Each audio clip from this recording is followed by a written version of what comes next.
Lideramos el camino de la opinión pública y buscamos que la cultura del debate alcance consensos y soluciones a los problemas de nuestro país.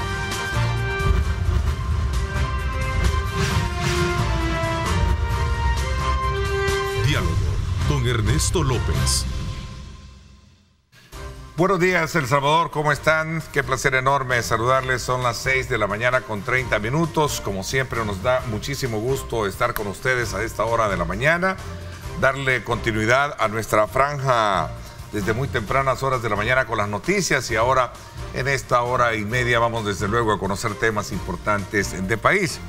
Hoy vamos a hacer un análisis acerca de cómo los partidos políticos están trabajando, no solo desde el punto de vista de la organización, sino territorialmente hablando, para poder armar sus cuadros de cara a elecciones internas, conocer las reglas del juego en las cuales se van a someter y otros aspectos importantes que tienen que ver con ese eje programático de temas importantes de país que van a tener que ser parte también medular de la campaña electoral, que sin duda alguna ya estamos viviendo de manera prematura en nuestro país.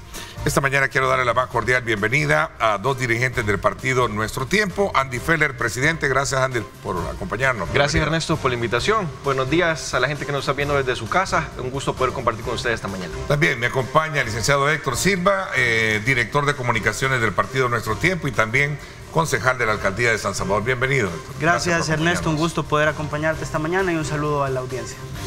Bueno, sin duda alguna también les invitamos a ustedes a que participen, nos escriban, nos interesa conocer la opinión de ustedes frente a las discusiones y temas que vamos a abordar con nuestros invitados. Los insumos nos ayudan para poder recrear y procrear, desde luego, escenarios importantes que le ayuden a ustedes a elevar su pensamiento crítico. Así es que desde ya ahí están disponibles nuestros correos electrónicos, nuestras cuentas digitales para que ustedes puedan participar.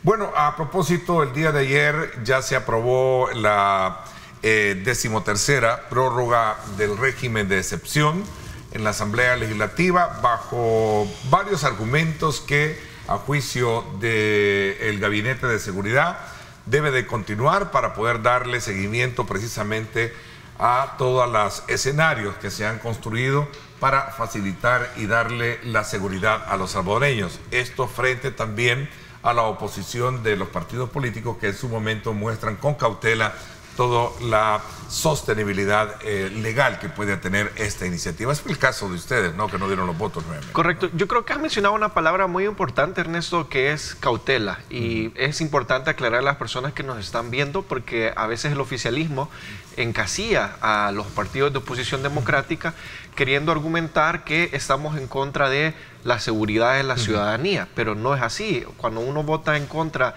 del régimen de excepción, que ha sido el caso de nuestra representación legislativa en la Asamblea Legislativa, no es estar en contra solo porque sí, sino es todo lo que hemos venido hablando cuando he compartido contigo en este espacio, es la falta de la disposición de dialogar sobre estos temas que son tan importantes, que merecen cautela, que son delicados y que deben de haber balances y que el oficialismo debería escuchar a todas las partes. Entonces es difícil acompañar en una votación a un proyecto en el que no se toman en cuenta la opinión de los demás partidos políticos, en el que no se toman en cuenta los insumos y no se toman en cuenta las propuestas que pueden fortalecer políticas de seguridad, que es el caso, ¿no? Entonces, creo yo que el voto o la forma, mejor dicho, de no acompañar esta votación responde más que nada a que el oficialismo se cierra a dialogar con las demás fuerzas políticas al interior de la Asamblea Legislativa. A ver, Héctor, ¿cuál es tu lectura también con este tema? Sobre todo porque también a ti te corresponde ejercer un rol importante dentro de la alcaldía como concejal, y que quieras o no, el tema del ordenamiento va concatenado de alguna manera en ese esfuerzo por querer de alguna manera rescatar aquellos lugares que en su momento habían estado bajo, digamos, el poder de grupos criminales en el centro de la capital, ¿no? Y que ahora, en víspera de todo lo que hemos tenido en la semana pasada, Semana Santa, hemos visto precisamente el ordenamiento que ha facilitado, digamos, el tránsito y la seguridad de muchos turistas en el centro de la capital, un poco concatenando también tu visión frente a este punto, ¿no? Sí, creo que todos compartimos el mismo objetivo. Bueno, en el caso de la ciudad de San Salvador, todos queremos una ciudad ordenada, un centro histórico en el que se pueda compartir familiarmente, pero a pesar de que podamos tener el mismo objetivo, las formas son importantes. Entonces, en este caso, nosotros vemos la falta de apoyo en esta votación a la prórroga del régimen de excepción como un tema de coherencia. ¿Por qué? Nosotros nos hemos opuesto al régimen de excepción desde el principio y ahora lo seguimos haciendo porque, a pesar de que hay resultados que se puedan interpretar de forma positiva en la población, también hay problemas que el régimen de excepción ha dejado y se ha prorrogado una y otra vez sin poder abordar esos problemas. ¿A qué me refiero? Ya incluso las instituciones de gobierno, la misma Procuradora de Derechos Humanos ha certificado que han habido personas que, a pesar de ser inocentes, que a pesar de no tener absolutamente nada que ver en esto, han sido detenidas, han pasado meses en la cárcel, algunos han sido incluso víctimas de abusos y violaciones dentro de las cárceles, y a pesar de que este es un problema latente y que estamos hablando de miles de personas, las prórrogas del régimen de excepción siguen aprobándose sin abordar este tipo de problemas. ¿Qué retribución le da el Estado a las personas que han sido detenidas injustamente y a las que se les han quitado meses de su vida sin ninguna justificación? ¿Por qué no abordamos eso en el régimen de excepción? Hay cosas que se podrían estar abordando, cosas que ha dejado la realidad práctica de este régimen que no se están haciendo. Entonces, la falta de apoyo es un tema de coherencia y, como te digo, todos queremos lo mismo, todos queremos una ciudad segura, todos queremos una ciudad que se puede transitar libremente, pero las formas son importantes y no pueden pagar justos por pecadores en ninguna circunstancia. Bueno, y tenemos sobre la base también de este nuevo, digamos, de esta nueva prórroga, el rechazo de sectores que critican vulneraciones a derechos humanos, incluso que han sido colocadas y expuestas en un contexto de escenario de organizaciones internacionales, ¿no? Sí, yo creo que con eso es un tema muy importante, Ernesto, que hay que abordar y hay que hacerlo con responsabilidad frente a las personas que nos están viendo desde su casa, frente a las personas que nos están escuchando, en que en este momento existe un discurso que es parte del aparato de propaganda del Estado, que quiere hacer creer que hay intereses de organizaciones internacionales por defender a las pandillas, cuando realmente el trabajo de estas organizaciones es velar por la defensa de los derechos humanos. Creo yo que es importante señalarlo porque es muy injusto atender y señalar aquellos casos de personas inocentes que no tienen nada que ver con el crimen organizado, que necesitan reparación, que necesitan asistencia, que sus familiares en algunos casos han tenido que velar a una persona que ha fallecido a causa de este régimen de excepción y que no tenía nada que ver con el crimen organizado y que se le esté tildando de tener cierta vinculación a intereses oscuros o criminales. Creo yo que eso es muy irresponsable y lo responsable por parte del Estado, por parte de los diputados que han prorrogado ya por 13ª vez este régimen de excepción, debería ser de enfocarse en cómo se solucionan estos daños colaterales. Son daños colaterales que ellos han reconocido que existen, pero el gran problema es que solamente se ha señalado como ni modo, es un daño colateral del régimen de excepción, pero no se ha propuesto, no se ha puesto sobre la mesa nada que repare esos daños colaterales. Y el llamado que nosotros hacemos desde nuestro tiempo como un partido de oposición responsable y sensato es que sobre la mesa se discutan soluciones que reparen esta situación. Es importante el tema de seguridad. ¿Qué tipo de soluciones? Sí. Yo lo resumo en algo muy sencillo, digamos, Ernesto, colocar sobre la para mesa. La gente que nos está viendo en este momento es algo muy sencillo. Esta mega cárcel que se ha construido, la aplicación del régimen de excepción es para los criminales, pero no para la gente inocente. Así de sencillo. La gente que nos está viendo en su casa, y en este momento existe gente que nos está viendo desde su hogar, que tiene miedo ya no de las pandillas, sino de las fuerzas policiales o militares, no debería de tener ese miedo. Quienes deberían de tener ese miedo únicamente son los criminales, pero la gente inocente no debería de guardar ese miedo en sus hogares. Y sobre eso hay que ser bastante responsables. Ok, hay algunos analistas que sostienen que la oposición en algún momento cuestiona las, digamos, estadísticas positivas que ha arrojado el régimen de excepción y particularmente la política de seguridad, porque es un factor que en una campaña electoral antes vendía bajo el ofrecimiento fallido de que querían resolver el problema de la inseguridad y no era resuelto como lo hemos visto a lo largo de los años. ¿Qué piensan ustedes al respecto? Yo creo que a nadie le interesa tener un país inseguro. Y la idea de decir que porque nos oponemos a las formas en las que se están haciendo las cosas nos convierte en promotores de la violencia y de la inseguridad en nuestro país es sumamente irresponsable de parte de quienes pregonan esa idea. Lo cierto es que, como mencionaba anteriormente, los resultados, a pesar de su efectividad, es importante que veamos las formas, cómo estamos llegando hasta ahí. Es decir, porque este gobierno tiene toda una historia, hay que preguntarse cómo llegamos hasta acá.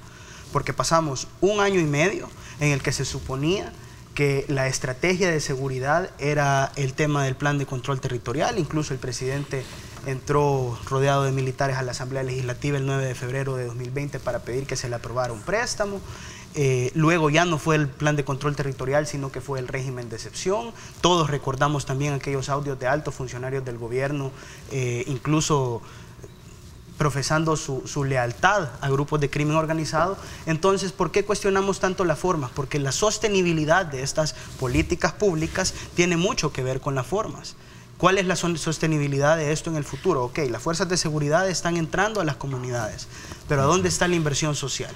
¿A dónde está la inversión social dentro de esas comunidades que nos va a ayudar a construir un tejido social que prevenga que esto vuelva a suceder? Porque ¿cómo empezaron las pandillas? Las pandillas empezaron precisamente porque el Estado no se había acercado a esas comunidades y las pandillas se convirtieron en el Estado en ese momento. Entonces, ok, en este momento se aprueba por tercera vez el régimen de excepción, está el ejército en las comunidades, está la Policía Nacional Civil, pero ¿y después qué? Porque el régimen de excepción es un régimen de excepción, se supone que no va a durar para siempre. Entonces, ¿cuál es la visión a largo plazo? Eso es lo que yo no he escuchado, porque el régimen de excepción es un estado legal especial que la Constitución permite, que la Asamblea Legislativa declara, pero no es una política pública. A ver, sumado un poquito a la pregunta o al análisis, que presentaba, recogiendo un poco el insumo de lo que se trata afuera y cómo se trata el tema, es el hecho de saber de cómo los partidos políticos ahora se van a replantear en este nuevo escenario electoral frente a este tema, que este tema siempre fue un tema de bandera electoral en el pasado. No estoy hablando del caso de ustedes, pero siempre fue un tema de bandera. Si ustedes muy bien recogen datos de la historia, resolver el problema que era el número 1 a lo largo de los últimos 30 años, ¿verdad?, era precisamente el tema de la seguridad. Pero ahora los niveles de seguridad se han mejorado. No quiero decir que no hay, pero que se han mejorado considerablemente, ¿no? Claro. ¿Cómo se van a ver ustedes o la oposición frente a este tema? Con 2 ideas, sí, o más bien con una idea, y lo segundo se pudiese considerar quizás un anuncio. La idea que te quiero plantear es que, si bien es cierto, en seguridad es importante avanzar en efectividad para que la gente se sienta más tranquila, más segura en las calles, no solo frente al crimen organizado, sino también frente a las fuerzas de represión, es importante. Pero nosotros, más allá de señalar temas específicos, de encajonarnos en un tema grande de país, hemos creído siempre en nuestro tiempo que todos estos temas, todos estos ejes merecen tener balance, merecen tener diálogo, porque se entrelazan entre ellos. Por poner un ejemplo, una muestra, Ernesto. De nada te sirve ser un país mucho más seguro si en economía tú te encuentras mal en este momento. Hay datos que tú encuentras en los periódicos de circulación nacional e incluso datos que pertenecen al Banco Central de Reserva que te dicen que la pobreza en El Salvador en 2021 incrementó a un 24.1% y este año a 26.6%, que te dice que el 84% de toda la clase trabajadora de este país tiene un salario inferior a los $391, en un momento en el que la canasta básica en las zonas urbanas está arriba de los $250 y en las zonas rurales casi a los $190. Es decir, el tema económico en este momento es algo muy duro para nuestro país. Las personas que nos están viendo en sus hogares probablemente sepan y pueden dar fe que en este momento llegar a fin de mes es difícil. Tener la refrigeradora llena y al mismo tiempo cumplir con el pago de todos los servicios básicos a fin de mes es difícil. Entonces, ¿cuál es el planteamiento que nosotros hacemos? No es solo un planteamiento por campaña, por lograr votos, sino porque creemos que es importante solucionar los problemas de la gente, y para eso tiene que haber un balance entre seguridad, economía, educación, salud, etcétera. Y el abordaje tiene que ser responsable. ¿Cómo se aborda eso de forma responsable? Dialogando entre todos los partidos políticos, entre todas las personas que recibieron sus votos y que ahora tienen un cargo en la Asamblea Legislativa. Ese diálogo es importante. Y a propósito del diálogo, Ernesto, la segunda idea o el anuncio que nosotros queremos hacer es que en nuestro tiempo nosotros ya estamos listos para competir para los comicios electorales del próximo año. Y aquí quiero aprovechar el espacio que nos has dado en tu programa de televisión para decirle a todas las personas que nos están viendo que las puertas de nuestro partido ya están abiertas. Si ustedes quieren ser parte de las elecciones del próximo año, se pueden acercar a nuestro tiempo, se pueden afiliar. Tienen hasta el 31 de mayo para poderse afiliar al partido político y así entrar al proceso las primeras semanas de junio y poder competir en las internas que vamos a tener el 25 de junio para cargos de elección popular, específicamente para postular alcaldes, para postular diputaciones a la Asamblea Legislativa y también una fórmula presidencial para febrero del próximo año. ¿Que van a presentar fórmula presidencial? Lo vamos a hacer. Ok, a ver, regresando un poco a los elementos que distinguen la actual coyuntura frente al escenario y al horizonte de los partidos políticos que ya tú hablas, e incluso que abren el partido para la participación, toda esta situación se está obligando a un replanteamiento entonces de los partidos políticos, es decir, para saber cuáles son los ejes programáticos que se van a tener de cara a una elección, ¿cierto? Sí, yo creo que Andy hablaba de balance entre los temas, pero también es importante hablar del balance en la representación. Hablábamos del tema de seguridad, precisamente porque son temas tan transversales, creo que no pueden ser abordados desde un solo enfoque. Y en una democracia representativa como la que aspiramos, a la que muchos aspiramos, tiene que existir ese balance, no solo entre los temas, pero también entre las ideas que existen dentro de esos temas. En cuanto a los ejes programáticos de los partidos, creo que más allá de los ejes también es importante que hablemos acerca de la importancia de presentar una oferta unificada. Creo que en este momento pensar que un partido político o una persona puede afrontar esta coyuntura desde la soledad es una idea muy equivocada. Creo que los partidos políticos en este momento, no solo los partidos políticos, la sociedad civil también, estamos en la responsabilidad de presentar una propuesta unificada y que electoralmente también sea rentable. Ese es el objetivo en este momento. Ahora, tenés a un Tribunal Supremo Electoral que está teniendo, digamos, o llevando a cabo la ejecución de un calendario con ajustes y algunos consideran también con desajustes, sobre todo cuando se hicieron ciertas modificaciones a su presupuesto en las últimas sesiones plenarias, ¿no?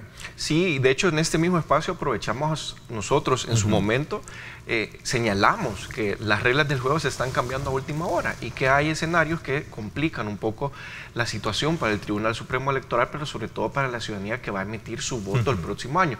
Por poner un ejemplo, el voto electrónico. Hasta el día de ayer, el Tribunal Supremo Electoral cerró el plazo para que empresas postulantes para diseñar el sistema en el que se va a depositar el voto electrónico el próximo año pudiesen presentar una oferta al Tribunal Supremo Electoral. Que son 17 las que... Son 17, son varias empresas, pero a lo que quiero llegar yo, Ernesto... Smartmatic, Mulbauer y creo que Indra y otras, ¿no? Pero a lo que quiero llegar yo es que por ley, por la misma ley del voto, del sufragio en el exterior que aprobaron un poco la carrera los diputados de la Asamblea Legislativa, se determinó que la empresa que ganara la oferta para diseñar el sistema del voto electrónico tenía que tener listo el sistema al menos 8 meses antes de las elecciones del próximo año. ¿Qué significa esto? Si el plazo venció el día de ayer y todavía queda un periodo de tiempo para que el Tribunal Supremo Electoral evalúe las ofertas, revise qué empresa va a ser la que va a ganar esta licitación, es decir, que a esta empresa le queda solamente un mes para diseñar un sistema en el que van a votar más, en el que están habilitadas a votar más de 500,000 de personas. Entonces creo yo que qué confiabilidad podemos tener en un sistema de este tipo. Es importante hacernos este tipo de preguntas. Y en un momento en el que las reglas del juego se están cambiando a último momento. Creo también, Ernesto, ahí si pudiera abonar un poco a lo que dice Andy, nosotros como oposición hemos cuestionado mucho la forma en la que desde la Asamblea Legislativa se han hecho algunos de estos cambios. La falta de diálogo a veces con la que se han aprobado las propuestas, pero creo que el tema de la credibilidad de la próxima elección no solo está en los cambios que pueda hacer o dejar de hacer la Asamblea Legislativa. Creo que tú has traído un tema muy importante. Y la gente debe estar muy consciente de la necesidad de estar vigilantes del Tribunal Supremo Electoral. A mí me han preocupado mucho algunas acciones y algunas actitudes que se han tomado dentro de esa institución últimamente, específicamente la inscripción del partido Fuerza Solidaria, cuando hay una cantidad de indicios de que las cosas no se presentaron a tiempo, de que no se siguieron los procesos. Por estar fuera de tiempo. Por estar fuera de tiempo, incluso cosas muchísimo más graves. En un artículo periodístico, el magistrado propietario, el señor Wellman, mencionaba que se aprobó la firma de su suplente en una resolución relacionada a ese partido sin su autorización. Son cosas gravísimas las que se están denunciando en el Tribunal Supremo Electoral. Una de las cosas que más nos preocupa a nosotros como partidos políticos es cumplir los plazos. Nosotros estamos clarísimos de que si no cumplimos los plazos, o por lo menos así debería de ser, no podemos participar, porque esas son las reglas del juego. Entonces, si existía una fecha límite en la que todos los partidos políticos teníamos que convocar a elecciones internas, esa fecha es el 5 de marzo. Todos los partidos políticos nos regimos bajo esas reglas. Nuestro Tiempo, Nuevas Ideas, Gana, Arena, oposición, oficialismo, todos. ¿Por qué? ¿A cuenta de qué tiene Fuerza Solidaria reglas diferentes? ¿Qué está pasando en el Tribunal Supremo Electoral que se están haciendo estas excepciones? Y este no es un tema fácil de hablar, porque todos los partidos políticos estamos sujetos en buena medida por temas administrativos, por temas electorales, a las regulaciones del Tribunal Supremo Electoral. Entonces, para un dirigente político no siempre es fácil hablar de estos temas públicamente, pero hay que hacerlo. No es posible que un magistrado propietario diga, usaron la firma de mi suplente sin mi autorización porque yo no estaba de acuerdo con eso. Es decir, estas son cosas bastante graves que incluso creo que ameritan una investigación más seria. Entonces, digo esto para hacer la denuncia y también para hacer un llamado a la población a que esté atenta al rol que el Tribunal Supremo Electoral está jugando. Y no lo digo esto solo desde el rol de la oposición. El mismo presidente de la Asamblea Legislativa dijo en una entrevista hace un par de semanas que iban a estar vigilantes de que este tipo de cosas no sucedieran, porque esto se ha estado cocinando por mucho tiempo. Hay que ponerle el ojo.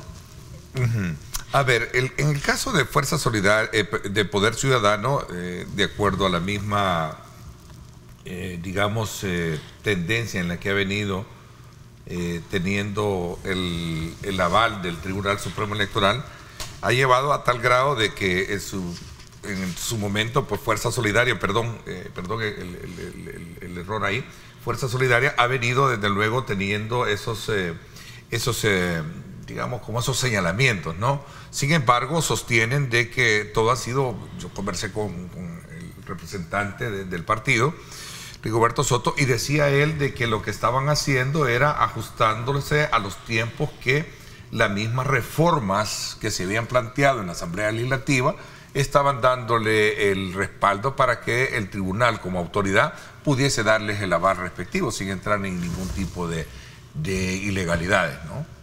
Es que ¿se recuerda que hubieron reformas de aquel famoso decreto en el cual impedía que a un año de los comicios estos pudiesen llevar a cabo reformas para no modificar el calendario electoral? ¿Se recuerda, no? Claro, lo que pasa es que en esto pueden haber muchos matices y ellos pueden decir, bueno, quizás en este tema específicamente se nos dio una prórroga porque presentamos una cantidad inferior de firmas y no la presentamos a tiempo, y esas cosas pasan. Nosotros también pedimos prórrogas cuando estábamos recolectando las firmas para constituir nuestro partido político, pero por eso mismo te planteo una situación tan clara como el tema de la convocatoria a las elecciones internas. Es que en eso no ha habido cambios. La fecha para convocar elecciones internas era el 5 de marzo. Sí.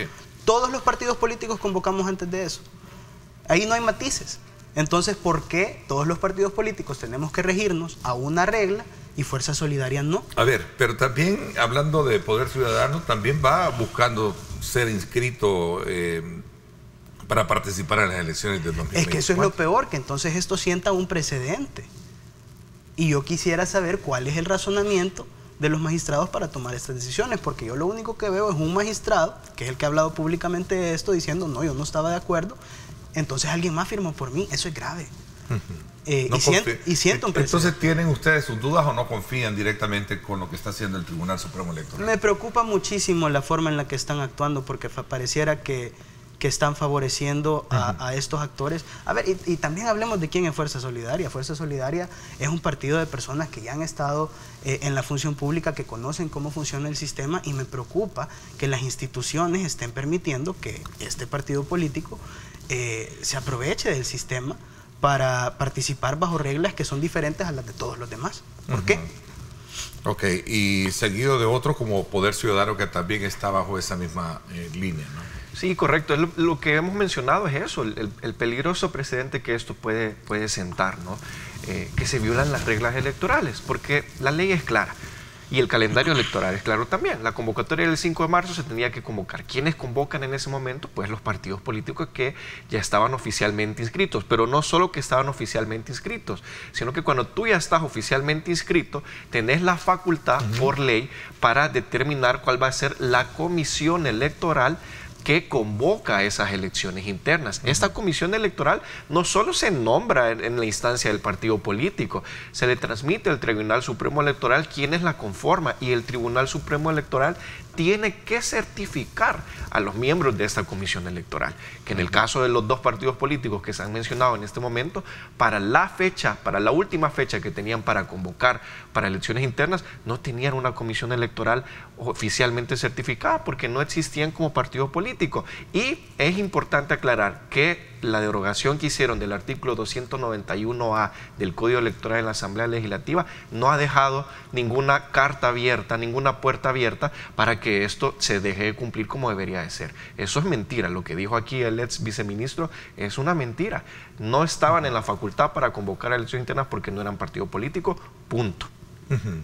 Ahora, si estas son las reglas del juego, ¿qué más puede venir con esta otra discusión sobre reformas que se pueden hacer para la modificación, por ejemplo, de los municipios y también su impacto en las circunscripciones? Esa es otra de las grandes preguntas o interrogantes que muchos se hacen en el contexto de lo que está pasando, tras haberse abolido prácticamente la prohibición de hacer modificaciones un año con anterioridad a un proceso electoral. Yo creo que eso es lo importante, porque se ha hablado mucho específicamente de la reducción de los municipios, por ejemplo, que es un tema que conozco bastante bien. El problema con la propuesta no es la viabilidad. De hecho, eso es una propuesta que se había discutido en la Asamblea Legislativa y dentro de círculos académicos, incluso antes de que el presidente planteara esa posibilidad, pero lo que nos llama la atención son los tiempos. ¿Por qué hacer estas modificaciones o por qué proponer estas modificaciones en momentos electorales? Porque estos cambios no solo tienen repercusiones sociales, económicas y culturales, sino que eminentemente en este momento tienen repercusiones electorales importantes. Entonces, yo no me enfocaría tanto en decir que la reducción de municipios es una buena o una mala idea. Lo que me llama la atención es los tiempos. ¿Por qué en este momento? ¿Por qué a sabiendas de que esto va a tener un cambio o va a significar un cambio importante en las reglas del juego? ¿Por qué cambiar las reglas del juego con tan poca antelación? Y aquí hay otro problema de desigualdades, Ernesto, que es los únicos que conocen el alcance de estas reformas son los diputados que las van a aprobar. Los partidos de oposición nunca hemos visto un documento, una propuesta. A nosotros, a la alcaldía de San Salvador, que bajo este nuevo plan probablemente sería una de las municipalidades que absorbería a muchas otras, nunca ha llegado nadie al consejo a decirnos, miren, esto es lo que se está planteando. Entonces, el manejo de información también es privilegiado y también deja a los demás partidos en una posición desventajosa. Ok, la diputada Claudia Ortiz del partido Vamos en su momento también hacía una reflexión, así como también Johnny Wright, diputado de ustedes de nuestro tiempo, Anabel Belloso también, que ponen en tela de juicio y de dudas sobre este tema muy en particular de el avalar precisamente las actividades fuera de tiempo, a criterio de ellos, que está haciendo el Tribunal Supremo Electoral. Voy a hacer una pausa comercial. Cuando regresemos, a ver, hablemos un poquito también del trabajo que ustedes se están planteando. Preguntaba a alguien acá sobre la participación en las elecciones presidenciales. Muchos se están preguntándose, bueno, realmente, ¿qué es lo que se proyecta la oposición? Dice acá un televidente, ¿qué es lo que proyecta la oposición? Sabiendo de que los números en términos reales, como lo plantean las encuestas electorales, dan precisamente por favorito siempre al actual presidente en el tema. Vamos a hablar de esto cuando regresemos. Gracias por estar con nosotros. Una pausa y volvemos.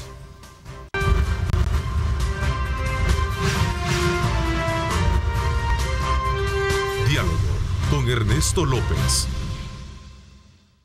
Bien, gracias nuevamente por estar con nosotros a esta hora de la mañana.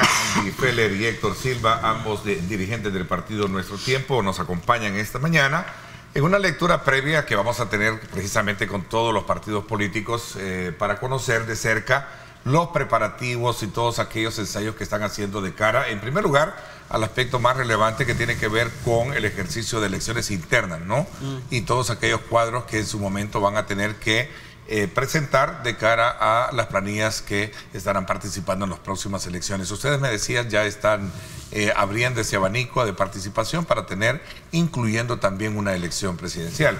Concatenando un poquito el tema y la pregunta que formulaba un televidente anteriormente, es cómo piensa en todo caso la oposición superar no solo con temas puntuales, como el tema de la seguridad que tenían, Ernesto decía, y también con el tema de la popularidad que el mismo presidente tiene para poder continuar en el Ejecutivo, aunque esto es algo que no está de manera muy dicha hoy en día, simplemente es un debate que está abierto, que es el tema de la reelección, ¿no? Por supuesto, yo creo que es importante lo que menciona el televidente. Las encuestas nos han revelado distintos números. Un número muy importante, que para mí es el más valioso que podemos encontrar en las encuestas, es el alto porcentaje, arriba de un 60-65% de personas que piden una alternativa, que creen que hace falta una alternativa para las siguientes elecciones, personas que creen que el balance y el diálogo es importante.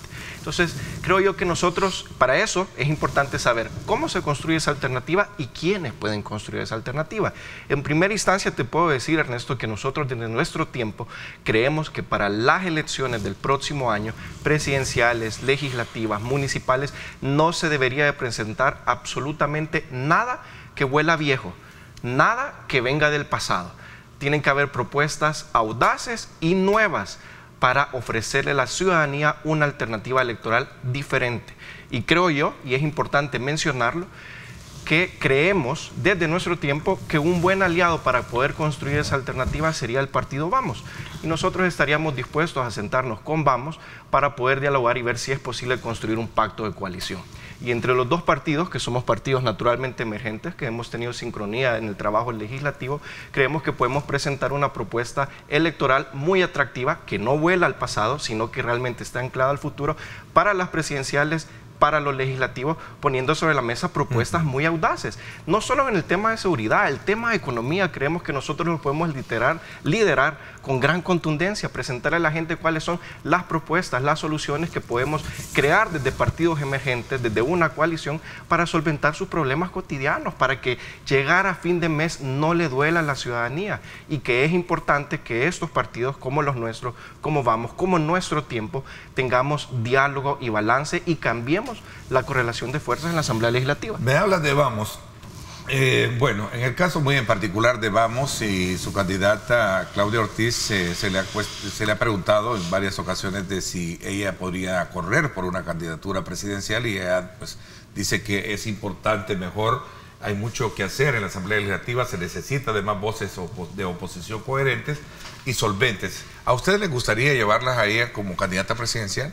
Hay un tema que no es tanto si nos gustaría o no, sino que por ley no se puede. Lo que sucede es que el partido Vamos no convocó para elecciones presidenciales, y hay una ley de transfugismo, y ella ha dejado muy claro que no correría para ese cargo, sino que está dispuesta a ser parte de este esfuerzo que debemos liderar para cambiar la correlación de fuerzas en la Asamblea. En ese sentido, Ernesto, Nuestro Tiempo es el vehículo para poder realmente consolidar una fórmula presidencial que venga desde la ciudadanía. Yo creo que ese componente, el de sociedad civil, va a ser muy valioso y se puede inyectar de muy buena manera en un proyecto de coalición si llegase a surgir entre Nuestro Tiempo, que es nuestro partido, y Vamos, por poner un ejemplo, y que estos liderazgos, los que tenemos en Nuestro Tiempo, los que estén en Vamos, puedan acuerpar a esa candidatura presidencial, que es importante que le haga frente a una reelección presidencial que es inconstitucional. Por eso es importante, y que también nos genere tracción para cambiar la correlación de fuerzas en la Asamblea. A ver, una pregunta con un alto sustento de cotidianidad que se puede hacer cualquiera a raíz de recoger y ver y conocer las encuestas electorales y saber de la popularidad del presidente y saber de los buenos resultados que se han tenido en aspectos medulares que resiente o ha venido resintiendo la población, que es el tema de la inseguridad, y que eso le ha valido precisamente una buena imagen al gobierno actual. ¿Cómo pensar que puede la oposición llegar a superar esas expectativas electorales que reflejan estas encuestas? Yo creo que es porque nuestro planteamiento electoral y político no es combatir la popularidad del presidente, sino que los problemas del país. Y a pesar de que el presidente siga siendo una figura sumamente popular, siguen habiendo muchísimos problemas en este país a los que nosotros creemos que podemos aportar con soluciones. Ya bien lo mencionaba Andy, el tema de la economía, pero otro problema es el tema de la corrupción. Este gobierno está plagado de casos de corrupción. El caso de la comisionada presidencial que le otorgó una beca a su nuera, el caso del director de centros penales que estaba siendo investigado por el hurto y posterior venta de paquetes alimenticios. Entonces, cuando nos preguntan cómo se plantean ustedes en un escenario en el cual el presidente es tan popular, es que nuestra existencia y nuestra propuesta electoral no es incompatible con la popularidad del presidente. ¿Cuáles pueden ser los elementos de una propuesta que la oposición, y hablo de la oposición en términos generales y también un poco más directamente con ustedes? Bueno, ¿qué puede ser, por ejemplo, desde mi experiencia, ¿sí? Desde mi experiencia en la alcaldía de San Salvador, creo que un factor primordial es la fiscalización. En cualquier país la labor de la oposición es fiscalizar que el gobierno esté haciendo las cosas bien, que los recursos de las personas se estén utilizando bien. En la alcaldía de San Salvador nosotros aprobamos una propuesta para prohibir la compra de vuelos en primera clase, para reducir los viáticos. Esa es una parte. Pero la otra parte precisamente también es ser propositivos. Y creo que todavía hay muchas áreas en las que podemos ser propositivos e incluso contribuir. A ver, Ernesto, nosotros tenemos que abordar esto con mucha humildad, y aunque hay cosas en las que yo no pueda estar de acuerdo, yo reconozco que la gente las recibe muy bien, y puede que yo no esté de acuerdo con las formas. ¿Por ejemplo? Pero tengo que bueno, el tema de seguridad que hablábamos, yo no estoy de acuerdo con las formas, no estoy de acuerdo con la forma en la que hemos llegado hasta ahí. Sé que hay un trasfondo mucho más profundo que un régimen de excepción, sé que hay temas de negociaciones con grupos de crimen organizado, etcétera, pero eso no me impide ver el impacto que eso ha tenido en el país. En lo particular, y como concejal en el tema del ordenamiento del centro de la capital, ¿cuál ha sido? Bueno, eso ha sido un arma de doble filo, y es complicado porque efectivamente hemos visto los cambios que están sucediendo en la capital, pero también ahí las formas han sido complejas. Sé que una parte de las reubicaciones sí ha sido un proceso de diálogo. Hemos recibido presentaciones en el Consejo acerca de ese proceso de diálogo. Yo he hablado con comerciantes que han participado en ese proceso, pero también he recibido denuncias de comerciantes que me han dicho: yo me estoy yendo no porque quiera, sino que porque le tengo miedo al régimen de excepción. Y ahí uno podría entrar en toda la discusión de planificación y desarrollo urbano acerca de quién puede estar en el centro histórico y quién no. Pero lo cierto es que es un tema complejo. A lo que voy con esto es, nosotros también no solo estamos para criticar y oponernos, sino que estamos en toda la capacidad de contribuir a las soluciones del país. Nosotros somos personas que nos hemos preparado para esto, hemos estudiado muchísimo, le hemos dedicado tiempo a convertirnos en profesionales capacitados que puedan presentar estas soluciones, y lo único que le pedimos al oficialismo, al gobierno, en la Asamblea Legislativa, al Ejecutivo, como dice Andy, es que abran las puertas para que podamos dialogar. Qué grave es que en la Asamblea Legislativa los diputados de oposición no puedan presentar propuestas. ¿Por qué hay tanto miedo a debatir las ideas? ¿Por qué hay tanto miedo al diálogo? ¿Qué nos hace pensar que no podemos contribuir entre todos a formar mejores soluciones? ¿Qué nos hace pensar que solo una visión del país es la que nos va a sacar de todos nuestros problemas? Yo creo que todos podemos contribuir. Creo que somos personas que nos hemos preparado para hacer eso. Y esperaría que la ciudadanía tome eso en cuenta. Esa es la propuesta electoral. A ver, y regresando al tema muy en particular de los escenarios que van a marcar el pulso precisamente a esta campaña electoral, tomando como referencia el tema de digamos, de aquellos aspectos medulares que resiente mucho la población. Ahora el plan económico o el tema económico entra a jugar el rol número uno.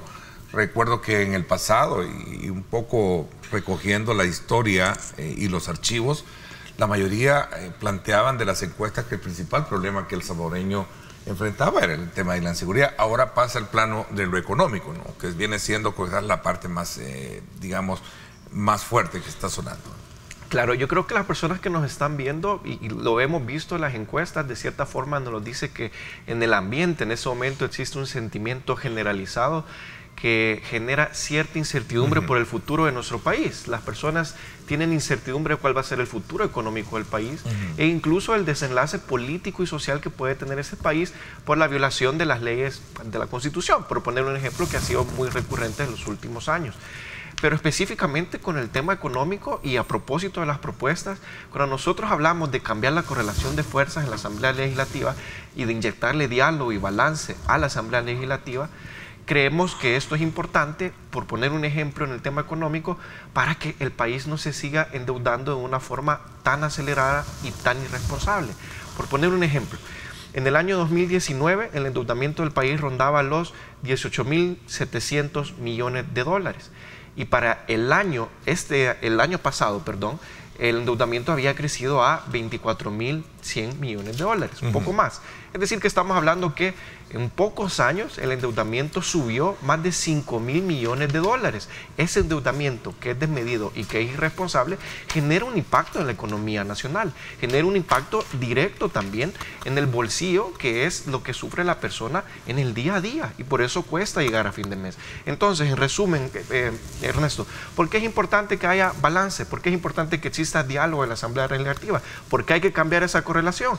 Para que este tipo de endeudamiento no se siga dando sin rendirle cuentas a la ciudadanía, porque los platos rotos los pagan todas las personas. Ahora, Ernesto, si pudiera complementar muy brevemente a Andy, creo que es importante reconocer el tema económico y las dificultades económicas que hay en el país en este momento. No todo es culpa del presidente, estamos claros de eso. Hay una crisis económica global de la cual El Salvador ha recibido los efectos y no hay nada que se pueda hacer con respecto a los rezagos de la pandemia, de la guerra de Ucrania, etcétera. Eso lo entendemos. Pero sí hay cosas que este gobierno puede hacer para mejorar la situación económica, como dejar de invertir el dinero de los salvadoreños en políticas públicas fracasadas, como el tema de Bitcoin, por ejemplo. Este es un país que en plena crisis económica invirtió más de 300 millones de dólares en implementar una política pública que es un fracaso absoluto. Nadie en este país utiliza Bitcoin. Entonces, hay extremos, y parte de ser una oposición sensata es encontrar los puntos medios. Un extremo es decir que todo el tema económico es culpa de este gobierno. El otro extremo es decir que todo el tema económico es culpa de la crisis global y que este gobierno no tiene control sobre el tema económico. Pero realmente creo que lo que sí se podría hacer es dejar de despilfarrar el dinero en cosas que no le sirven a nadie más que al presidente para promover una imagen regresando un poco ya para ir concluyendo sobre el trabajo interno que tienen ustedes como Nuestro Tiempo. Johnny Wright, que es el diputado que tienen actualmente en la Asamblea Legislativa, ha dicho que ya no va a continuar ni va a correr por una nueva candidatura, ¿no? Sí. ¿Les hubiese gustado? Sí. ¿Cómo cala esto? Sobre todo su trabajo. Johnny ha mencionado que no va a buscar la reelección para la Asamblea Legislativa. Yo aquí retomo un poco las palabras de Héctor, y nosotros señalamos al inicio de este programa que es importante hacerle ver a las personas que la oposición no necesita depositar su confianza en una figura. Para eso vemos lo que ha hecho el oficialismo cuando un proyecto político se deposita solamente en la figura de una sola persona. Entonces creo yo que la decisión de Johnny abre espacios para que nuevos liderazgos se puedan sumar a nuestro partido. Y como dije, las puertas están abiertas, la convocatoria está hecha. Tienen hasta el 31 de mayo para poderse afiliar al partido y participar en las internas del 25 de junio. Estamos dispuestos a llevar una fórmula presidencial responsable, sensata, que haga frente a una reelección inconstitucional y probablemente de concretar una oferta electoral a nivel legislativo, y ojalá para eso, y lo insisto con esto, Ernesto, para cerrar el programa, nosotros estamos dispuestos a negociar un pacto de coalición con otro partido emergente, como Vamos, y construir una alternativa de oposición sensata que realmente responda a las necesidades de la ciudadanía para el próximo año. Bueno, el tiempo se me fue. Quiero agradecerles el que nos hayan también dado el tiempo a ustedes pertinente para conocer cómo están trabajando con relación a sus calendarios de elecciones internas, los preparativos y el escenario que se prevé de cara a las elecciones próximas, al igual que ustedes lo vamos a hacer con el resto de partidos políticos, precisamente porque esta es una tribuna de espacio de democracia y de participación de las diferentes corrientes de pensamiento en nuestro país. Héctor, muchísimas gracias por habernos acompañado. Muchísimas gracias, Ernesto. Te robo unos segunditos más para reconocer y agradecer todo el trabajo que hizo el personal de la Alcaldía de San Salvador durante la Semana Santa para recibir a más de medio millón de visitantes. Un trabajo commendable y te agradezco muchísimo por el espacio. Gracias también a ti, Andy, por habernos acompañado. Gracias, Ernesto, y gracias a todas las personas que nos sintonizaron y que están dispuestos a escuchar, que es importante en este país que exista diálogo, que exista debate y que seamos responsables con cómo hacemos política en el país. Bueno, vamos a la pausa. Cuando regresemos vamos a conversar con el ministro de Trabajo y Previsión Social, Rolando Castro. Vamos a hablar acerca de todo ese eje programático que tiene con relación a este nuevo escenario para facilitar trabajo en el extranjero. Lo último, la salida de un nuevo contingente de trabajadores a Canadá y, por supuesto, otros aspectos importantes que tienen que ver con la gira nacional por el empleo. Estos y otros temas los hablamos en cuestión de minutos. Vamos a la pausa y regresamos con más.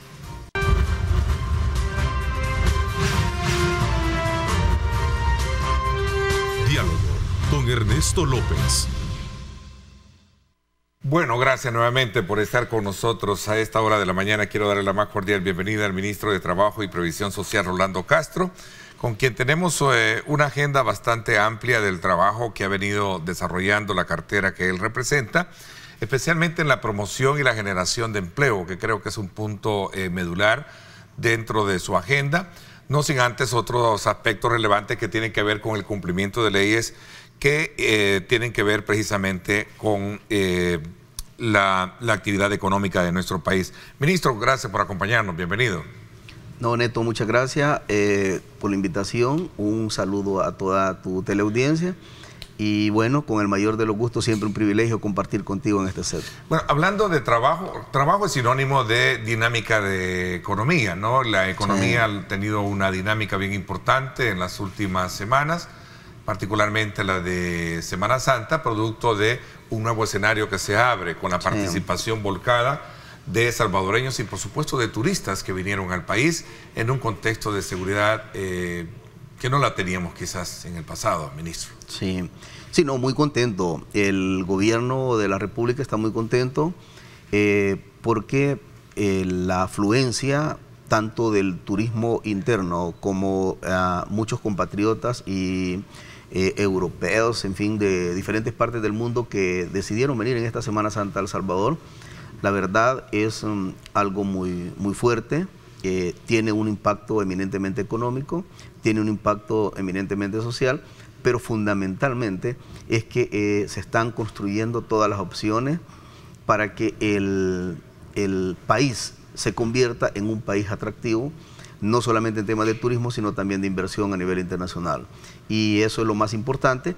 Creemos que una de las anclas del desarrollo de nuestro país y que la mirada internacional esté puesta en El Salvador es un eje transversal, el tema de seguridad. Y gracias a Dios, la seguridad en El Salvador hoy se respira. Neto, yo he tenido la oportunidad, de repente un ministro que representa a un gobierno, le corresponde por lo general siempre hablar bien del gobierno. Y además de eso, un ministro que puede hablar de un tema de seguridad si de repente anda seguridad propia. Pero yo trato de hablar con mucha gente en diferentes partes del país y les pregunto cómo perciben el tema de seguridad. Y bueno, hasta gente de la misma oposición política plantea de que en realidad el país ha cambiado. El tema de seguridad con las políticas públicas del gobierno del presidente Bukele es prácticamente una realidad que se vive, que se percibe, que es tangible. Y eso nos ayuda mucho y a nivel internacional cuando salimos incluso, eso es una de las cartas de presentación fuerte de este gobierno.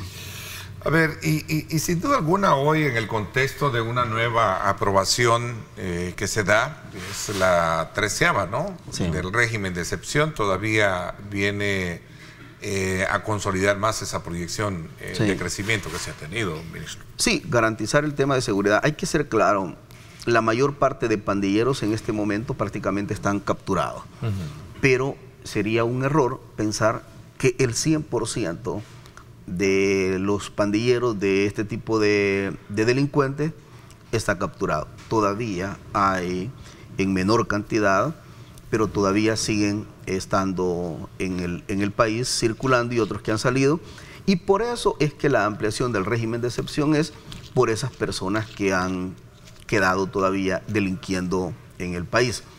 Obviamente, Neto, es nuestra obligación como gobierno reconocer que en este tipo de acciones, ya en el plano eminentemente territorial, pueden existir algunos atropellos o algunos abusos. Podría existir porque el presidente Bukele crea el régimen de excepción como una política pública para enfrentar delincuentes. Pero ya en el plano territorial puede existir o puede darse, y que se está dando, lo más seguro, que ya el policía, el militar, en el plano eminentemente territorial, comete algún tipo de abuso con una persona inocente. Esos son temas que los hemos hablado directamente con el presidente Bukele, y el presidente Bukele está construyendo todas las opciones que toda persona que sea capturada de forma inocente, de forma inmediata, debe de salir, y se está trabajando fuertemente en eso. Así que, pero en términos generales... Sí. Le escuché decir a usted incluso de que se están examinando todos aquellos procesos, particularmente que han sido denunciados, para poder de alguna manera darles la solvencia que en su momento podrían haber sido agravantes dentro de este mismo proceso. Se han liberado muchas personas que de forma inocente fueron capturadas. Se sigue liberando personas en este momento, y se siguen estudiando cientos de casos más de algunas personas que han sido capturados de forma inocente, porque la visión del presidente es crear el régimen de excepción única y exclusivamente para impedir el desarrollo y la expansión que llevaban las pandillas en El Salvador. El régimen de excepción es única y exclusivamente aplicable para la delincuencia, no para los inocentes. Lo que pasa es que han habido algunos actores que han tenido algunos niveles de abuso utilizando el régimen de excepción, hablando incluso a veces en nombre del régimen de excepción. El régimen de excepción, la visión del presidente Bukele, es única y exclusivamente para enfrentar a los grupos delictivos, pero no tiene absolutamente nada que ver con personas inocentes. Por eso es que se ha construido un mecanismo ágil, veraz, rápido, preciso, para liberar las personas que de forma inocente han sido capturadas. A mayor seguridad, una mejor economía, y una mejor economía, una mejor inversión, y una mejor oportunidad de empleo, ¿no? Es multifactorial el tema de seguridad. El tema de seguridad te genera, en primer lugar, aquel nivel de desestrés que una persona podía tener, que tú en tu casa, tu hijo salía y vos esperabas una llamada telefónica que a lo mejor tu familiar no podía regresar a su casa. Hoy las condiciones son totalmente distintas. En primer lugar eso. Segundo lugar, la micro y pequeña empresa, pero estamos hablando, Neto, de la gente más humilde que tenía una pupusería, era prácticamente rentada por las pandillas. Llegaba la pandilla y de forma directa le quitaba no solo la utilidad, no solo la ganancia, sino el mismo sudor de su trabajo. Hoy se está abriendo mucha micro y pequeña empresa que está activando para trabajar. Eso nos ayuda a un clima saludable de que la economía sea bastante circular, tenga movilidad económica el país, pero además de eso, del dinamismo económico, esto repercute en creaciones de fuentes de empleo. Y eso nos está alentando mucho a seguir trabajando de forma minuciosa en que se garantice que el régimen de excepción sea solo aplicado a los grupos delictivos y no a gente inocente. Y dos, construir un clima de estabilidad donde la micro, pequeña, mediana y gran empresa tengan aquella capacidad de inversión más en el mercado local y ya no depender de niveles de renta de las pandillas. A ver, de forma cotidiana, esta Semana Santa conversaba con unos, digamos, emprendedores que me hacían la reflexión, digamos, en ese sentido, ¿no? De saber que tenían la oportunidad de aprovechar la temporada para poder ganar unos dólares, tomando como punto de referencia el hecho de que hoy en día tenemos un clima de seguridad donde no van a tener que ser rentados, ¿verdad? O renteados, como le decíamos, Y por otro lado también conociendo de la oportunidad y la presencia que en su momento se tiene de una buena seguridad para los salvadoreños. Y este es un elemento muy importante que subyace el hecho de que cualquier situación anómala es de denunciarla para inmediatamente cortar ese mal de cáncer que mucho daño le ha hecho a este país. Ya no se puede seguir. En su momento me decía él, teniéndole el miedo a aquellos que se aprovechan de amedrentar por cualquier cosa y uno quedarse callado. Ahora hay más confianza incluso en las autoridades. Sí, y es que lo que pasa es que se está enfrentando el delito indistintamente cual sea. Yo veía las noticias el día de ayer y de repente se ve que una persona va en un vehículo, atropella a una señora muy mayor, no se detiene, se va, y a minutos de haber pasado ese accidente, esa persona, esa motorista irresponsable que no se detuvo a hacer el procedimiento que manda la ley, fue capturada. Hoy, antes de entrar acá a tu programa, hablábamos con nuestro equipo de que estábamos revisando el caso de la señora que agarra un celular y que es tomada por una cámara, inmediatamente es capturado. El mensaje que se está mandando, Neto, no solamente es el tema pandilleril como tal, ni la renta estructura de crimen organizado, que estaba vinculado a narcotráfico, pandillas y todo este tipo de cosas, sino que también se trata de desarticular el delito común. Estamos hablando que el tema de seguridad está siendo visto de forma integral y este es un trabajo muy fuerte que está llevando a cabo la Fiscalía, la Policía Nacional Civil, el Ministerio de Seguridad, y prácticamente liderado esto todo a través de el presidente Bukele, que el presidente ha sido firme y claro y dice: el delito no se debe permitir sea quien sea. Entonces sí creemos que se está sentando un precedente. Bueno, Neto, la violencia incluso que se da a nivel general, que de repente van dos motoristas peleando y se bajan del bus y se agarran a golpe, inmediatamente también son capturados y a conciliar y a mandar un mensaje de que acá no va a haber impunidad, que era lo que tradicionalmente el país estaba lleno de mucha impunidad. En el momento que los salvadoreños, hoy por hoy se está utilizando bastante fuerza sobre esto, pero el deseo del gobierno es que en una medida esto se convierta en tema cultural, Neto, ya no coercitivo, sino que construyamos una cultura de paz de forma integral y que eso elimine cualquier tipo de delito en El Salvador. Ok, interesante. Tenía que aprovechar un poco para concatenar también un elemento muy importante que está, y lo hemos tratado con usted en tiempos anteriores, que ha sido todo ese eje programático de acción, de programación para la generación de empleo en el país. Y ahora con este nuevo escenario en el que se proyecta el país y, por supuesto, también los nuevos contingentes de trabajadores que viajan al exterior. Por cierto, en este contexto, en las últimas horas hubo uno hacia Canadá. Vamos a hablar un poquito de ello cuando regresemos. Vamos a la pausa. 7:32. Gracias por estar con nosotros.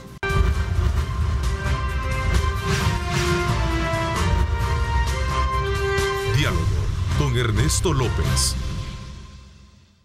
Gracias nuevamente por estar con nosotros. Recientemente hubo un nuevo contingente de trabajadores salvadoreños que viajaron a Canadá.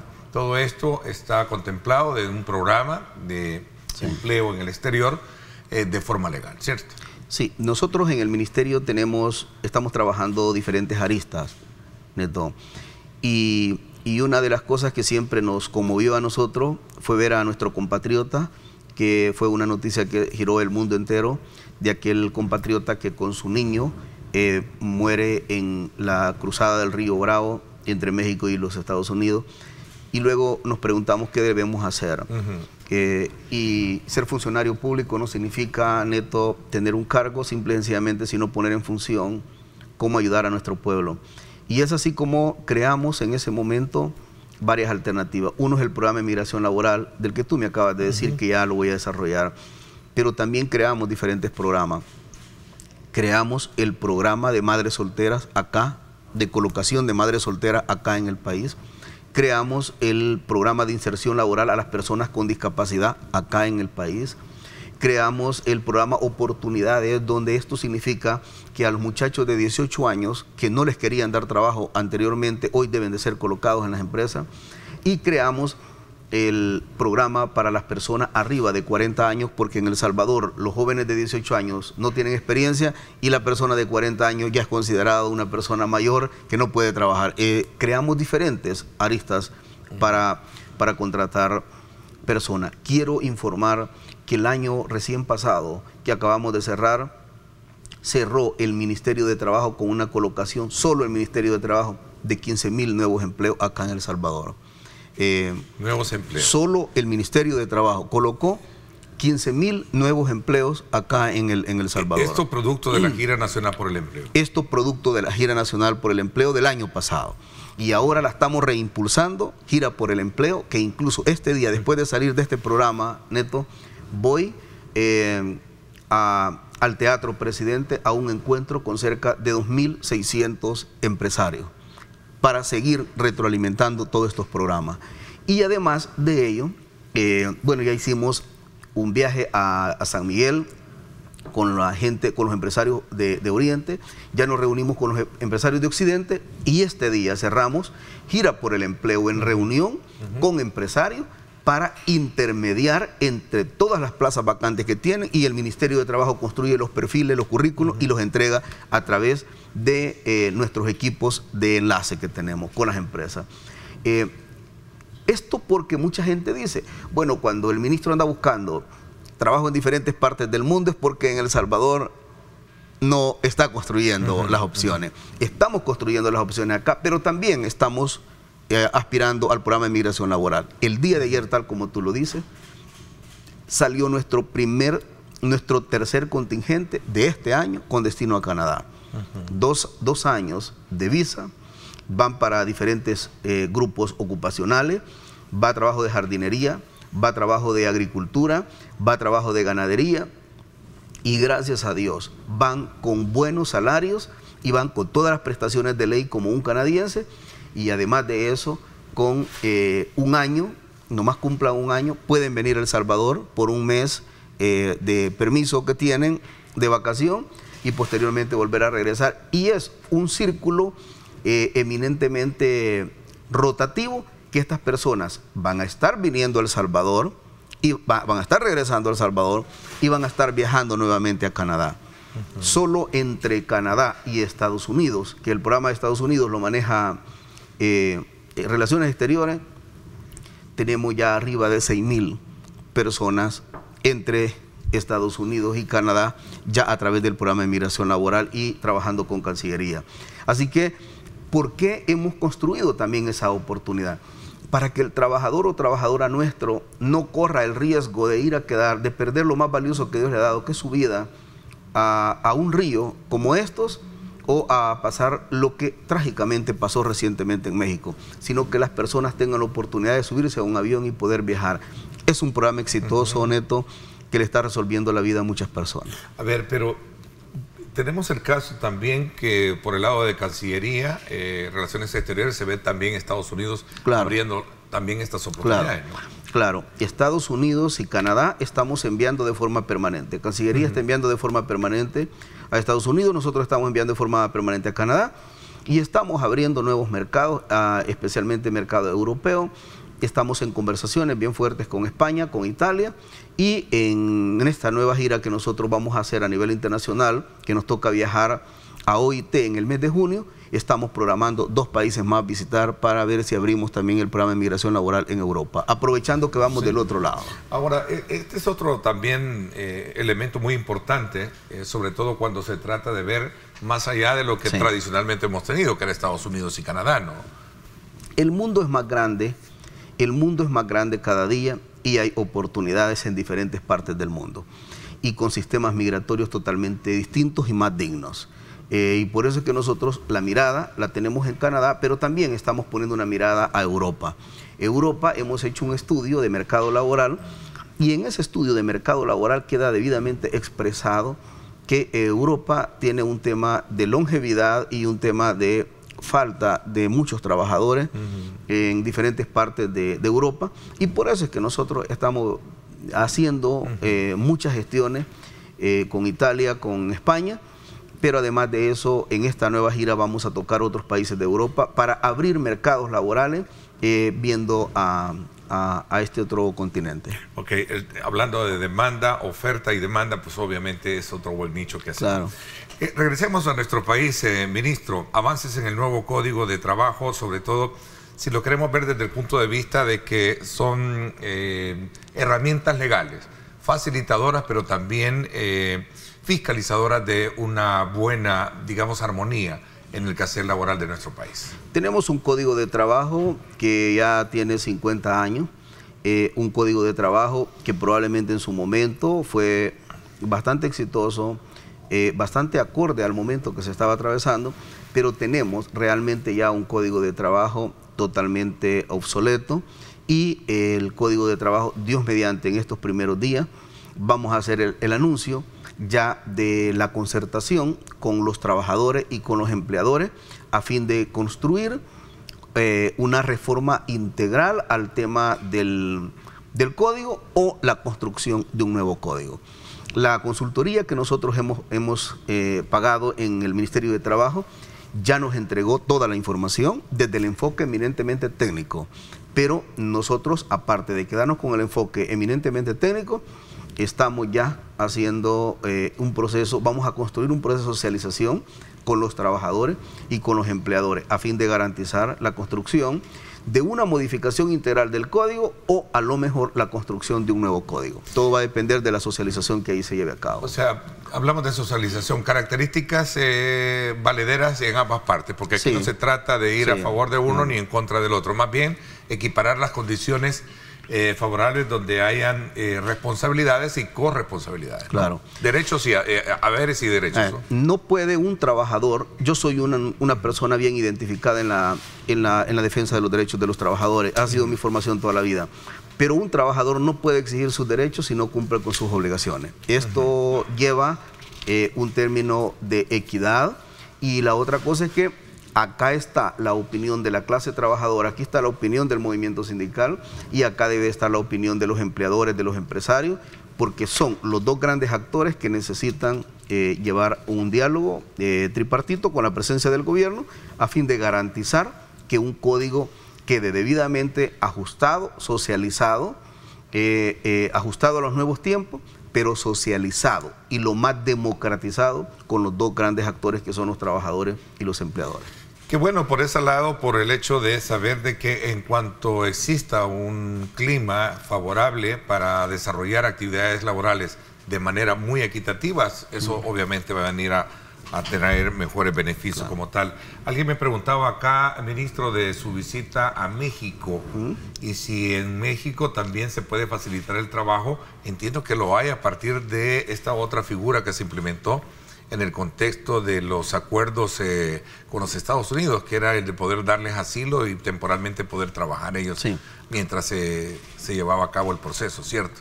Ya los temas, ¿cuál fue el resultado de su visita por México? Ya los temas de asilo a nivel internacional ha perdido mucha fuerza porque el argumento por el que mucha gente salía acá, que tenía que ver con el clima de inseguridad, es un tema que este paísito, por pequeño que sea, pero tiene una trascendencia internacional que el clima de seguridad ha mejorado.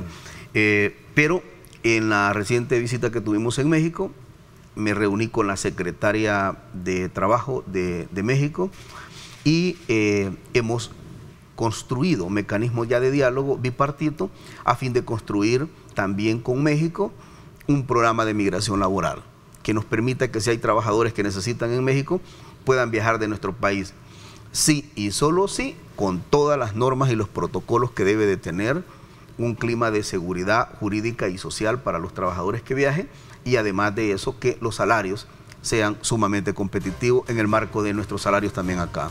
Así que ya lo estamos hablando con ellos, pero también abogamos por muchas personas que están en México, que ya tienen mucho tiempo de vivir en México y que no tienen acceso a la seguridad social. También hablamos por nuestros compatriotas y la secretaria, que en este caso es nuestra homóloga en México, se comprometió a hacer todo el trabajo correspondiente a fin de garantizar un clima también de más estabilidad, pero fundamentalmente de seguridad social con esta gente que está viviendo en México desde hace muchos años.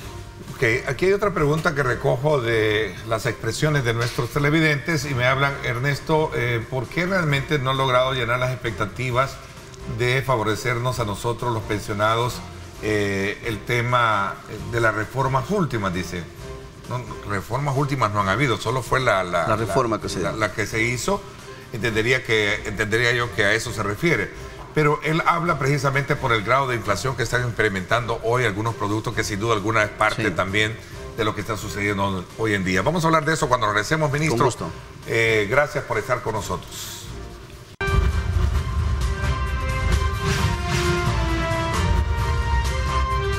Diálogo con Ernesto López.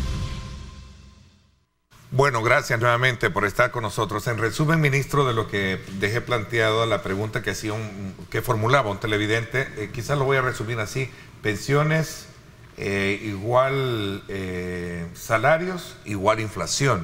Creo que ahí hay un trinomio, ¿no? Para analizarlo, ¿eh?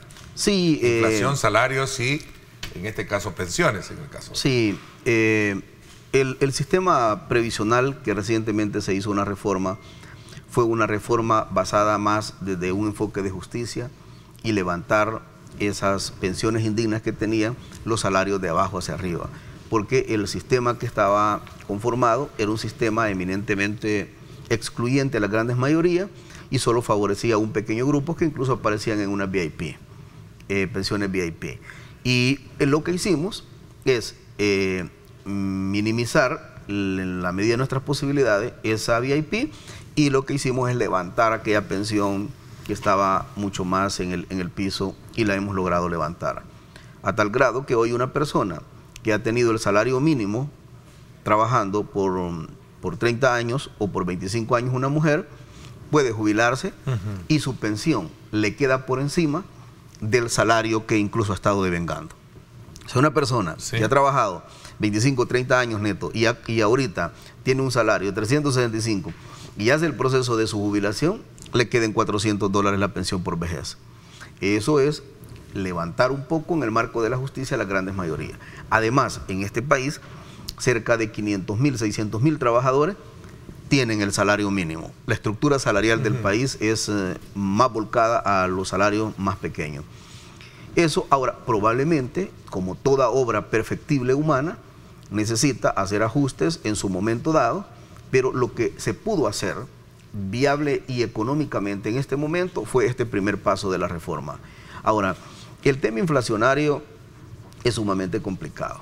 Nosotros vemos una macroeconomía cada día quebrándose más a nivel internacional. Hoy es casi de forma permanente que tú abres las noticias a nivel internacional, Neto, y te encuentras que en Estados Unidos quiebra un banco, quiebran 2 bancos, quiebran 3 bancos. Hay una quiebra eminentemente financiera, bastante fuerte, del sistema bancario en los Estados Unidos.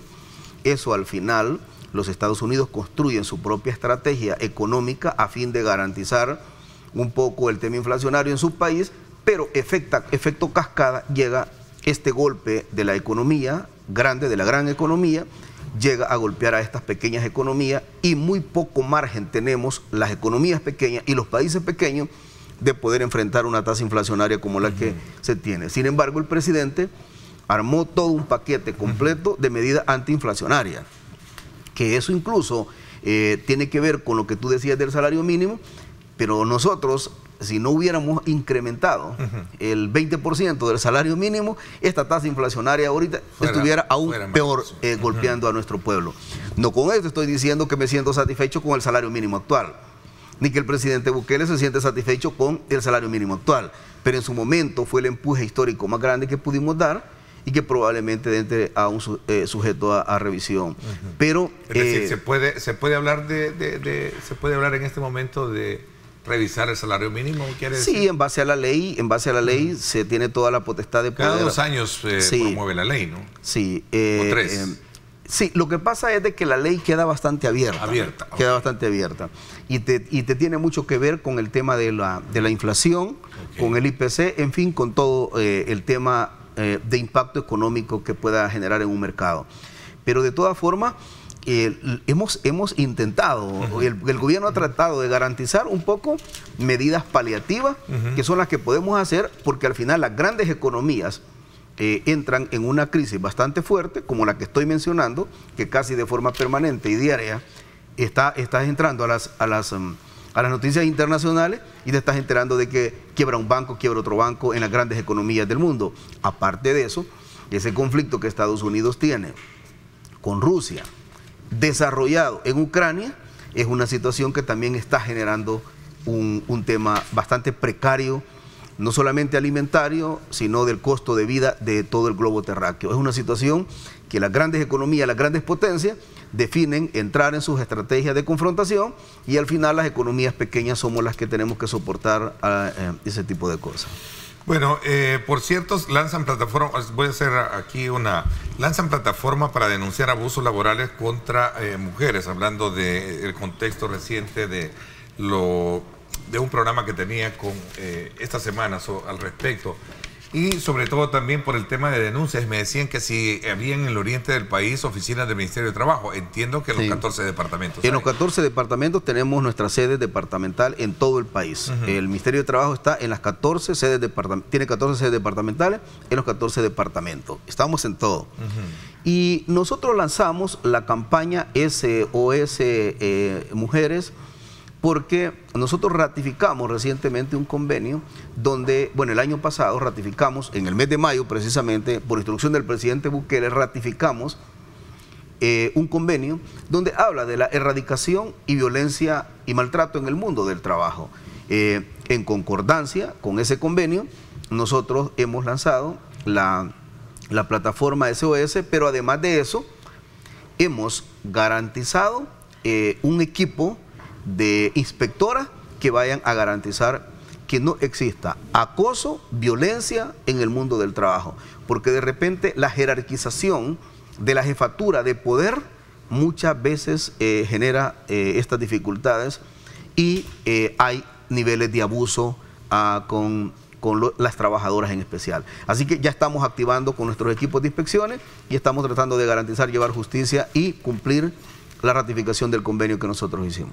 A ver, también me preguntan acá, bueno, yo estoy viendo la información en la que usted afirma que no existe persecución para sindicalistas, ¿no? Sí, no hay. No lo hay. Aclaró este punto. No lo hay. Lo que hubo en su momento es que hubieron algunos sindicatos que lanzaron protestas, no solamente en donde existía el problema. Ejemplo, la alcaldía de Soyapango, había un problema en la alcaldía de Soyapango que no lo podemos esconder, no lo podemos negar.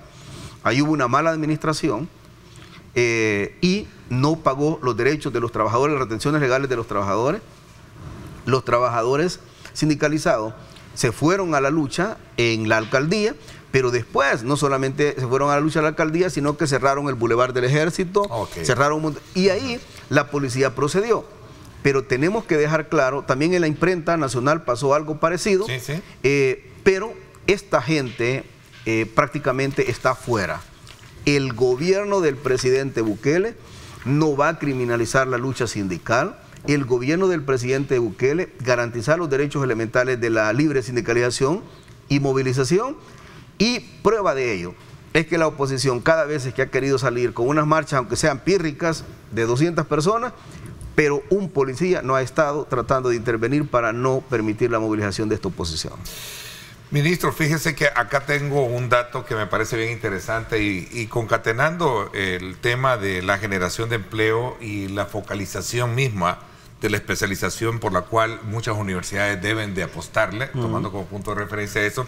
Una información que, por cierto, se publicó el mes pasado, hablaba de que educadores veían la necesidad de que desde el Estado se impulsen políticas que ayuden a que las universidades alcancen una transformación educativa con el propósito de adaptar no solo tecnología, sino que graduar gente para que encuentre inmediatamente trabajo. Creo que es un elemento bien importante. Totalmente. Para poder coordinar con las escuelas de educación superior para poder de alguna manera facilitar empleo a nuevos profesionales, ¿no? Totalmente de acuerdo en ese planteamiento. Yo sí creo que nuestro colega ministro de Educación y en términos generales la educación como tal debe de diversificarse, debe de replantearse, debe actualizarse, debe de modernizarse. Porque cuando tú ves la apuesta del mercado laboral global a nivel mundial y tú sigues con las universidades graduando en las mismas carreras, en las mismas especialidades, y los retos y desafíos del mundo laboral moderno te solicitan otro tipo de preparación técnica o académica, tú estás en un contraste que está formando personas que no es el mercado laboral que te está pidiendo. Por lo tanto, debe de haber una homologación entre la demanda que tiene el mercado laboral salvadoreño e internacional versus la formación que debe de estarse dando en nuestro país. ¿Nuevos proyectos o actividades para los próximos días, ministro? Yo sí siento que el 1 de mayo habrán anuncios muy importantes. El 1 de mayo se conmemora el Día Internacional de la Clase Trabajadora. Esto tiene que ver con los mártires y los héroes de Chicago, que corrió sangre en las calles de Chicago, producto de una huelga, y fueron literalmente masacrados en los Estados Unidos, especialmente en ese lugar. Y esto lo conmemora el mundo entero, el Día Internacional de la Clase Trabajadora. Yo sí creo que habrán anuncios importantes el 1 de mayo, en el marco de que el presidente Bukele conmemora también ese día, dando algunas buenas noticias para la clase trabajadora. Así que yo tengo fe que vamos a tener buenos anuncios el 1 de mayo. Algunas organizaciones ya anunciaron también marchas para ese día, ¿no? Todo el derecho legítimo, ese día es el Día Internacional de la Clase Trabajadora, y debe de salir la clase trabajadora a dar su punto de vista o a marchar. Ministro, gracias como siempre. Es un gusto compartir con usted, sobre todo cuando se trata de hacer una evaluación de un tema muy sensible, que es la generación de nuevas oportunidades de trabajo para muchos salvadoreños que sin duda alguna lo requieren. Gracias por acompañarnos. Muchas gracias, Neto. Gracias a usted, ministro. Por mi parte, esto es todo por hoy. Pásenla bien y, como siempre, recuerden lo más importante: amar a Dios sobre todas las cosas. Lideramos el camino de la opinión pública y buscamos que la cultura del debate alcance consensos y soluciones a los problemas de nuestro país.